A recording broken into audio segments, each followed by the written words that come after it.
Здравейте, приятели! Купих си Шкода Суперб преди една седмица и започна нещо да ми тресе. Ти продаде Фиат.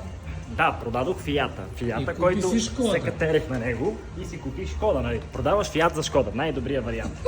Да, нещо ми тресеше. Идвам при момчетата, сменихме първо дискове, защото като набия спирачки, тресе. Сменихме ги, спря да тресе. Обаче при скорост от 120 до 140, 150, при набиране ми тресеше и то стабилно.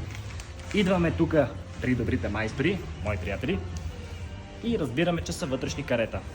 Вътрешното каре вече е подменено. Това е старо, оригинално, вече хлопащо. За съжаление просто не е вързано, но цялото вече е паянтово от всякъде. Вече сме с ново поставено и няма мърдане. Ни наляво, ни надясно, ни напред, ни назад. Просто има луфт за обиране на луфта, когато се пусне колата.